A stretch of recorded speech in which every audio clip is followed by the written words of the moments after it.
Hello प्यारे बच्चों, कैसे हो आप सभी। मैं उम्मीद करता हूँ कि आप सभी अच्छे होंगे। आज का हमारा टॉपिक है संतुलित रासायनिक समीकरण। क्लास 10th ये पार्ट सेकंड है। इससे पहले पार्ट फर्स्ट बना चुका हूँ, पार्ट सेकंड की बात कर रहे हैं। तो हम देखते हैं कि ये परीक्षा के लिए काफ़ी इम्पोर्टेंट है। परीक्षा में इस प्रकार के क्वेश्चन अक्सर आते हैं। तो देखते हैं क्या होता है इसमें। हमारी पहली रिएक्शन है प्लास्टर ऑफ पेरिस। ये फिलअप के रूप में आती हैं। इसमें हमें फिलअप भरना होता है। यहाँ पे ये सब फिलअप है जो आपको दिखाई दे रहे होंगे। यहाँ हमें इस रिएक्शन को पढ़ करके और इसमें फिलअप को भरना होता है। तो देखते हैं पहली जो रिएक्शन है इस प्रकार की है कि प्लास्टर ऑफ पेरिस हमारे पास है और प्लास्टर ऑफ पेरिस में क्या मिलाएं कि जिप्सम प्राप्त हो जाए। तो ये रिएक्शन आपको याद होनी चाहिए, तभी ऐसा कर पाओगे। तो देखते हैं कि प्लास्टर ऑफ पेरिस का सूत्र होता है calcium sulphate into hemihydrate. Hemihydrate का मतलब है आधा अणु जल का होना चाहिए, और ये तो होता है प्लास्टर ऑफ पेरिस। तो प्लास्टर ऑफ पेरिस में हमें क्या मिलाना है, तो हम देखते हैं कि इसमें हमें 1.5 अणु यानी 1.5 जल का अणु और मिलाना है, जिससे हमें जिप्सम यानी कैल्शियम सल्फेट इंटू 2H2O मिल पाएगा। तो आप देखते होंगे कि इस प्लास्टर ऑफ पेरिस के बाद क्या है, जल है, और यहाँ क्या है, जल। यानी इसमें हमें इतनी जल की मात्रा डालनी पड़ेगी जिससे वो प्लास्टर ऑफ पेरिस से जिप्सम बनेगा। तो जिप्सम में कितने अणु होने चाहिए, 2 अणु। 2 अणु होने चाहिए जिप्सम में। कैल्शियम सल्फेट के साथ 2 अणु जल के होंगे तब वो जिप्सम कहलाएगा। इसी प्रकार ये देखते हैं कि ये जो आधा अणु तो कैल्शियम सल्फेट के साथ था तो प्लास्टर ऑफ पेरिस कहला रहा था, परंतु इसमें हमें जल की 1.5 अणु जल का और डालना पड़ेगा, यानी 1.5 अणु जल का और डालना पड़ेगा तब वो जिप्सम बनता है। तो यहाँ आएगा केवल जल लिखना आपको, यहाँ जल, ये रखा जल। ठीक है, अब ये आपकी सेकेंड इक्वेशन है।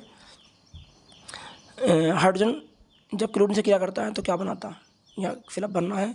तो हम रिएक्शन के माध्यम से देखेंगे कि जब हाइड्रोजन क्लोरीन के साथ क्रिया करता है तो HCl बनाता है। HCl का नाम है हाइड्रोक्लोरिक अम्ल। यहाँ हाइड्रोक्लोरिक अम्ल बनाता है। इसी प्रकार देखते हैं नेक्स्ट, जिंक कार्बोनेट। जब जिंक कार्बोनेट गर्म करते हैं तो जिंक ऑक्साइड बनता है, और साथ में क्या बनेगा इसका पता लगाने के लिए हम पहले रिएक्शन याद करेंगे। हम देखते हैं रिएक्शन को, पहले रिएक्शन को समझकर इसे आसानी से भरा जा सकता है। तो रिएक्शन इस प्रकार की है कि जब जिंक कार्बोनेट को गर्म किया जाता है तो जिंक ऑक्साइड और CO2 यानी कार्बन डाइऑक्साइड गैस प्राप्त होती है। तो जिंक ऑक्साइड तो आपको दिया गया है, जिंक ऑक्साइड तो है, लेकिन यहाँ पे क्या आना चाहिए, CO2। यहाँ आएगा कार्बन डाइऑक्साइड।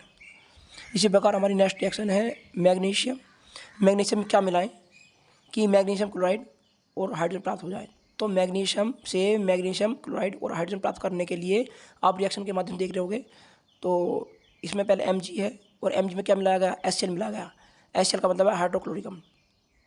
इसमें हाइड्रोक्लोरिक अम्ल मिलाया गया है। जैसे ही मैग्नीशियम में हाइड्रोक्लोरिक अम्ल मिलाया जाता है तो वो Mg क्लोराइड यानी मैग्नीशियम क्लोराइड और जल हाइड्रोजन में टूट जाता है।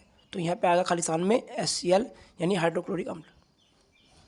नेक्स्ट रिएक्शन देखते हैं, यह है barium chloride. Barium chloride plus sulphur.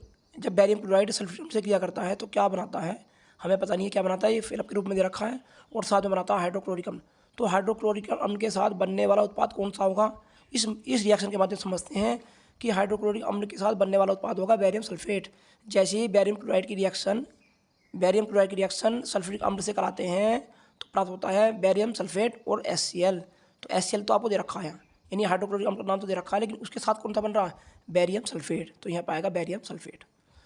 Next देखते हैं सिल्वर नाइट्रेट। जब सिल्वर नाइट्रेट की रिएक्शन कराई जाती है सोडियम आयोडाइड के साथ तो क्या प्राप्त होता है, नहीं पता है, और साथ में क्या प्राप्त होता है, सह उत्पाद दे रखा है। सोडियम नाइट्रेट तो दे रखा है, लेकिन साथ में क्या बनेगा ये नहीं दे रखा है।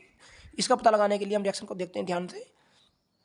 यह है सिल्वर नाइट्रेट है AgNO3, और यह है सोडियम आयोडाइड यानी Na।